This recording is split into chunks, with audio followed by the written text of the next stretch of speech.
Welcome back to another episode of Harmonious at Lunch, the show that fuels your business success. I'm Brandon Gano, your host and guide through the world of harmonious business growth. Today, we're unlocking powerful strategies with industry experts to help your business thrive. If you're a business owner, entrepreneur, or executive, you are in the right place.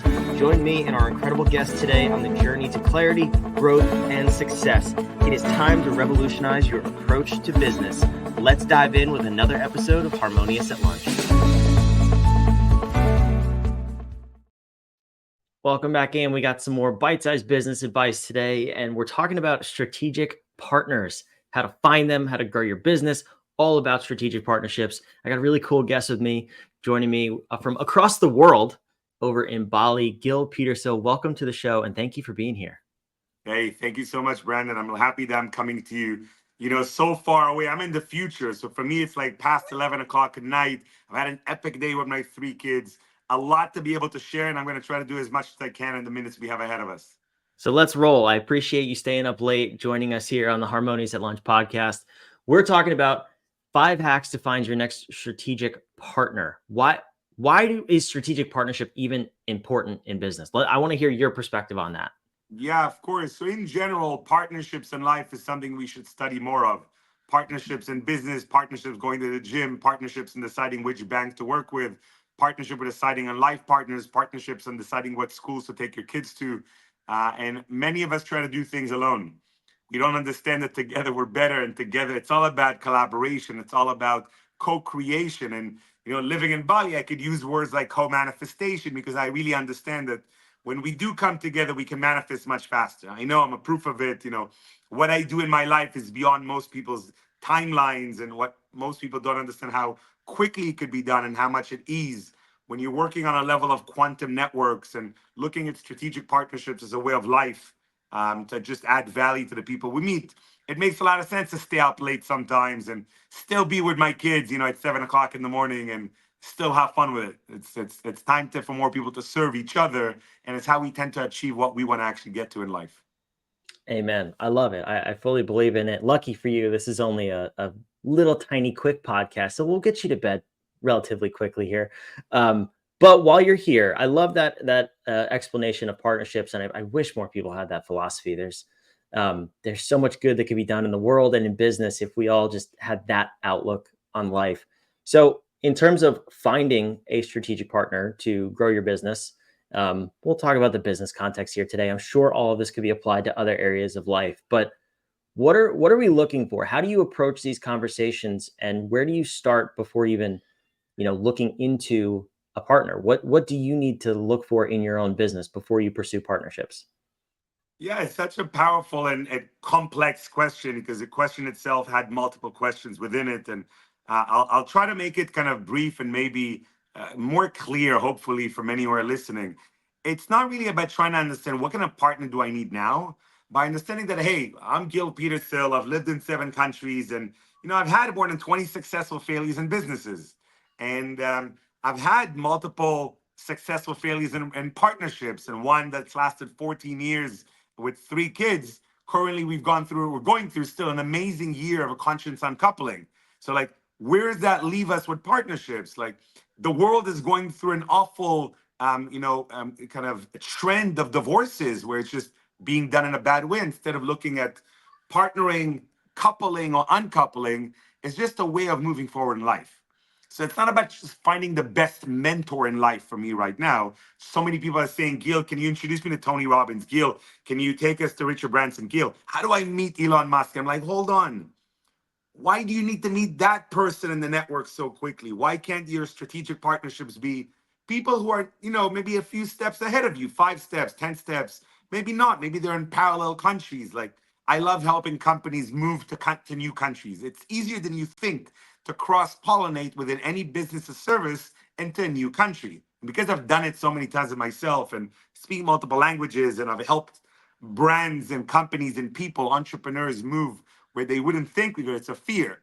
It's all about this mindset of partnerships, of instead of knowing a network in order to feel comfortable to go there, into that industry, into that city, into that new community, can I not just decide who it is that I need as a partner right now in order to get me to the next stage of my life, or in order to feel more fulfilled and then create a strategy for that. Just think about it, talk to some experts, talk to a mentor about it, talk to ChatGPT about it, and just set a new algorithm to networking towards those kind of partnerships. And there's so many steps that we just missed as human beings. I've made this mistake for most of my life as an introvert by nature, an immigrant since the age of 10. I've gone through the first 25 years of my life and working on really bad codes of building relationships and partnerships and attracting clients or attracting love into my life. Really, these are quantum networking levels that we're talking about of why partnerships. It's not what like is defining there what kind of partnerships to bring in. Yeah, there's a few steps to do that, but people need to get over to I need partnerships in order to have more of a regular funnel of potential introductions of clients, or I need to have this kind of partnerships in my business or my life in order to get regular opportunities for me to explore more in life. I need to have something working here. It needs to be activated, maybe managed as a network. And this would give me physical exercise options regularly. I get bored quite quickly. I don't know about you guys. So I get into different ways of trying to keep my body in shape. And I'm not in the best shape of my life, but the doctors tell me I don't have a body or blood of a 45-year-old. My blood is quite young. My organs are much, much younger. And it's really interesting to understand that having these partnerships and networks that could take me to that level can help me both in life, but could also help me to enter the Dubai market extremely fast, to enter the Singapore market if I need to because of my business or service. It allows you to hack the old networks that we've been taught, basically. Yeah, it's definitely it's an interesting way to look at things. I'm curious though. You touched on something. You said, Tony Robbins, Elon Musk, big names, right? Why do people, in your perspective, think that they do need to go there first? Like that maybe that's just I do Aiming believe in high, man. strategic Hollywood partnerships. has taught us. Hollywood has taught us to aim high, and they're not thinking that. Like I've met Tony, knows a lot. I've been working with him for the last 10 years. Anyone that would have a chance to look at my bio, I tell people try not to Google me, but I do some cool things in my life. And there's only one Gil Petersil on Google, so you can't miss me. And I love it when people get in touch because I'm very reachable. I'm very accessible. I'm the opposite of what we've learned on networking on people at specific status make it very difficult to reach them. I specifically teach people how to do this. And years ago, I was on the cover of a magazine in Russia where just to show people in the world how accessible someone could be, but still psychologically we don't think people are accessible, I put my real business card with my real email and my real everything on my forehead, kind of stuck. I was sitting there in a yoga meditation, and I was one of the top magazines in the Russian market, like the Forbes of Russia. And it was really interesting to see, and it was tested, and not in just that country, and it was tested with a lot of foreigners, where there was an English-speaking magazine. And it was beautiful to see how, as people, we're not constantly understanding that, like, I can actually attract new key people into my life. I can find them in groups. I can find them in communities. I can find them in institutions. I can find them in clubs. I can find people that I need now in order to make my life really easy, in order to move forward, take some seismic shifts. Don't take small little steps, but do things that are a little uncomfortable. Networking for me has been uncomfortable for the last, 45 years. I didn't understand how uncomfortable it was back then.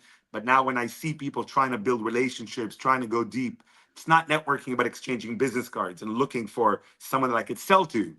But it is about building these karmic partnerships, which again, some people would call strategic partnerships, as we call them today, because they're people that are very much aligned with where my path is. Where am I going today, tomorrow, next few weeks? And like, who do I need to connect with? And just reverse engineering a little bit and working with a coach or a mentor that would just help you see those steps. That's it. It's very simple.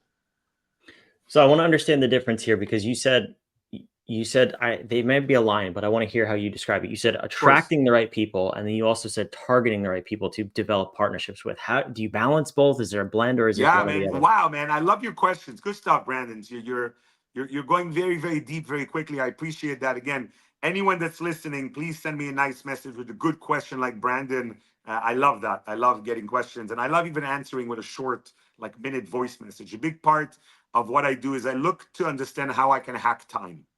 So I've been very intrigued by time. I've been studying time for the last few years, but going very, very deep into something that one day maybe will be a PhD, but I'd like to be a doctor of networking. I'm already a professor of networking on many universities around the world. I've taught quantum networking only in the past year, but I've taught the sciences and arts of human networking, looking at really the deep aspect, not the business cards, social media, starting or ending conversation, but really looking at the deep part of how do we attract the right people? So that's a whole different kind of conversation of like sitting down, and there's a whole form that people can kind of look into in a structure of like outlining the kind of people you want to meet and outlining where you're going to maybe potentially see them, and like just dreaming, being a kid, dreaming as crazy as possible. If it's Elon Musk, how do I get to Elon Musk? Like maybe it's easier to meet Elon's team. Maybe it's fun and interesting to see where Elon's going to speak at an event, and maybe I can go to this event. Like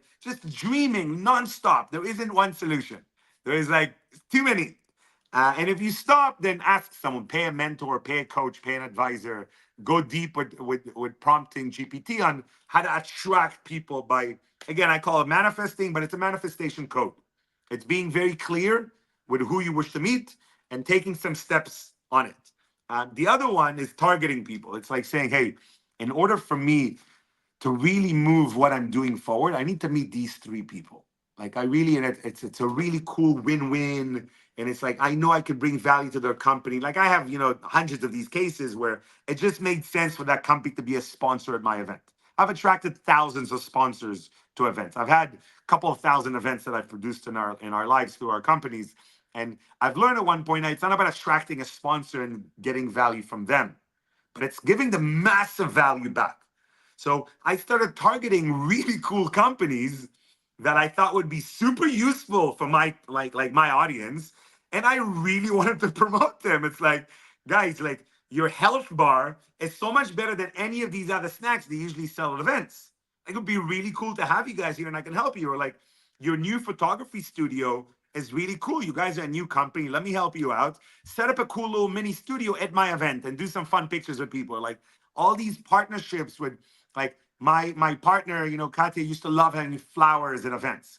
And if you go into high-end flowers, not cheap plastic ones, you could spend thousands for a nice info business event, a nice coaching or business training event. We used to get all of our flowers for free because we used to give them 3 to 5x return from one event. Because we would bring in the most unique arrangements of flowers that are very connected to the event, and we would talk about them with pride. Like we would mention the owners, like it's a cool story. They're not a random company. They're a cool couple. They're a family-owned company.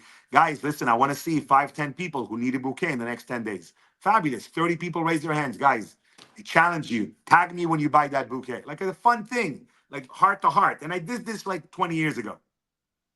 So these days we do things at a different level where we try to help really amazing conscious entrepreneurs, impact investors to come together. I've had governments in the past ask me for help, and I've supported in creating partnerships at those levels. It wasn't as much fun, but it was really great experience. Now I'm trying to be involved in much more, conscious entrepreneurship, things that are very impactful for the world. We're involved in quite a few projects. Tea has become a big part of my life. Tea ceremonies and a Chinese, like really inspired by Chinese cultural side of how to serve tea and how to create space and time for people to really connect. And we do it in different formats. Doesn't have to be overly formal, but we do it in business settings. We do it in music settings. We just do it as an alternative to connect and to build partnerships. That's super cool.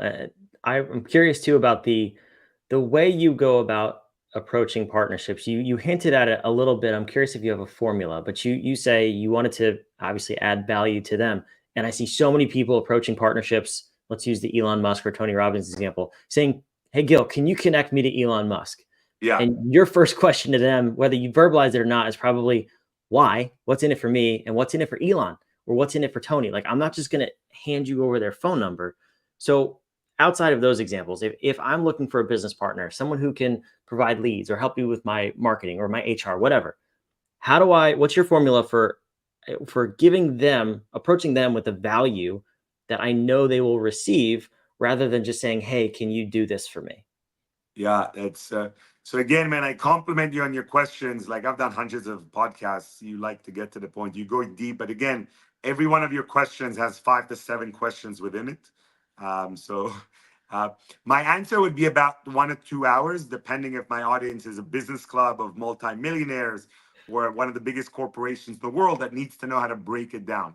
It's very different B2C, B2B, B2G. Who are you speaking to? Who is the audience in front of you? There isn't one formula. I'm not one of those guys that would, tell people about the 1 step, the 5 step formula and blah, blah, blah. And it doesn't work this way. It needs to be looked into is what is my case? What am I really trying to do? And identifying your you can call it a target if you know a name of a person or if you know a company you really want to work with. It's okay, it's a target, it's not a negative thing. It's like it's focused, it's awesome, man. Hey, I'm focused on 5 companies. You know how many of my clients, like really successful people and some not that successful, but like really amazing people that I love to help people. For me, it's not about helping people so I can make money. It's about helping people so we can help more people together. I can't do it on my own, kind of thing. It's like, hey, why do I serve people tea? It's not that I can make money from it. It's like we can talk about how to make a bigger impact. So this is for everyone who's listening. Reach out to me. Let's talk during the day, not 11 o'clock at night. But this definitely inspired me to stay up. And the partnership is really to try to understand added value of that person, that to that person. It's trying to understand the network connection between you and that person and not having just one connection or introduction, but mapping it out. Again, is a big thing. To audit the network is something that is therapeutic. It's something that therapists and psychologists must speak about. Auditing our network, it's not talking about our parents for days and days and months and years, but auditing the networking is taking some hours from a week or a month and like really dedicating it to cleansing the network. Who's in my network that I could just archive for a little bit? How do I make time for new partnerships to come in? Which is where most people get it wrong. That's why, like, your question is so important. But unfortunately, a lot of people come to me and say, Gil, I want more, more, more. I'm like, okay, tell me how you are with time management. Tell me how many people want your time. And that's important. I got 3 kids. I do a lot of philanthropy. I sit on the board of my kids' school. I try to travel less these days. It's amazing, but I get so much more done. Before COVID, I was doing 60 trips a year. Now I'm like doing 4 or 5. Yeah. Yeah. And I'm doing so much more in my life. And I'm still finding the time for massages and, for like just hanging out, taking my kids out of school for a half a day and just hanging out, having dates with them. And my kids are young, they're like 4, 6, 8. So it's like really cool to hang out with them and still have time to do this in the evenings and, get on mentorship calls and meet up some people that are doing something amazing and they don't have money to pay me, but we can have a tea together and I can give them some of my time. We have time. Um, we have time. But I know with you, time is very limited. So I just want to respect your time and having such a powerful question like, that formula for attracting partnerships. It's making the time, it's deciding who these partnerships are, it's outlining some value and it's taking 2 or 3 steps and it's realizing that whatever I'm doing right now, at least I'm doing it. And it's also understanding that however good I think I am at building partnerships, maybe I'm a 2 out of 10. And that's okay. Let me build another one and be a 5 out of 10. That's okay. On my best days, when I have all of my systems in place, all of my hacks, I'm in my best health, all of my networking angels and my assistants are working at their best. I'm pushing to a 6.5 out of 10. When I Wow. ask people about how they are in networking and how they are in partnerships, they tell me, oh, I think I'm a 7 or an 8. I tell them, really, how many introductions a day do you make? How many times a day do you speak about others, not yourself? And I tell people if those answers are not attractive, you're maybe a 2 or 3 out of 10. And that's difficult people to hear, but that's why I challenge your listeners to reach out to me and tell me what kind of partnerships they're looking to attract and why. Challenge me. And it's not just about the Elon Musk because Elon's busy, but we could talk to some of his team members. We could talk to some leaders from his companies. We could talk to some community members. We could buy one share and show up at the event. There's a hack to be in his presence. Many of them, actually. I don't know if you want to ask another question or if you're good with time. Time is time, my friend, and we are out of it. Yeah. But that was a phenomenal answer, and that's kind of what I was hoping you would say, because that would be like saying there's a formula to interact with human beings to get the result that you want. It's depends on the person, it depends on the situation, and the partnership you're asked for. There's no formula to relationships, but I love the way you approach it. It's a very systematic and down to earth approach. So Gil, I thank you for your time. This means a lot to me. It means a lot to the audience. I'm going to put a way to connect with you on the screen, but where do you suggest? You ask people to reach out to you. Challenge accepted. Hey, Let's see who in the audience actually does if it. people write me on LinkedIn, on Instagram, my team makes sure I see it, which is really cool. So if someone just wants a link to something, my team will send it. But if someone sends me a really cool question, I love giving people at least a minute and leaving them a voice message. It's really fun these days to be able to do that. And I play a lot with minutes. I created them 1 minute games around the world, and I've done this thousands of times at Davos, at COP28, at Tony Robbins events, where a minute could be prolonged and it feels like many, many minutes. Where most people don't have an answer to this question. And hopefully, it's the biggest gift that I can give you, brother. How many minutes are in one day is an answer that most human beings don't know, but they know all the other answers of minutes and an hour and hours in a day. And, they know how many days in a year and days in a week. And we know all this. Do you know how many minutes in a day? I don't know. It just popped in my head. That's the If one. you Yeah. had to guess, what would you guess without counting? If I had to get, I don't And know. this It's is got for to be. everyone right now. Everyone right now, it's like send Brandon a text message and guess a number. If you Yes. calculate it, it's not fair. But what would you say? No, It's I really was just special. my quick math was somewhere in 16 to 1800 range. Yeah, so that's quite close. It's amazing. People give so many special numbers, but the number is quite special. It's a gift. 1440. Mm, 1440 are very powerful numbers, and all algorithms and codes of quantum networking. 1440 is equal 9 as well. Remember those numbers and see how you could take just 100 minutes of your day and allocate them to quantum networking and partnerships and really taking life to wherever you want it to be. And use a mentor, use a guide, ask for help. that's super cool. Gil, I love it. Thank you so much for being here. Thank you.